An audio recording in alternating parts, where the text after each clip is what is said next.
ఇలా ముఖ్యంగా నవ్వేటి అందాల సాగిల్లినే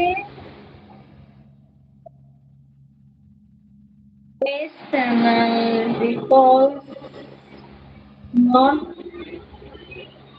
నీకెందుకు ఏదైతే నీకెందుకు నీకు అవసరమా నువ్వు వచ్చిన పని ఏదో చూసుకొని వేరే ఛానల్కి వెళ్ళు దుల్లా లేకుండా బాగా ఉండే ఛానల్కే వెళ్ళు ఎవడు ఇక్కడ పట్టుకోలేదు ఎవడు ఇక్కడ రమ్మని చెప్పలేదు ఓకే నా ఛానల్ ఎలా ఉన్నా నా ఛానలే ఓకే ఇంకా ఎవరికి ఎవరు నష్టం రాదు కదా ఇంకా నేను కావాలి అనుకునే వాళ్ళు నేను నచ్చిన వాళ్ళు నా ఛానల్లో ఉంటారు నేను నచ్చని వాళ్ళు వెళ్ళిపోండి అంతే అది అందరు నచ్చలేదులేండి ఆయన పెట్టారు అక్కడ ఊళ్ళో అంట ఛానల్లో ఏం లేదంట ఏం లేనప్పుడు ఎందుకుంటావు యూట్యూబ్ వాళ్ళు డబ్బులు ఎందుకు ఇస్తున్నారు నాకు ఆ డుల్లా అయితే పని పడలేదా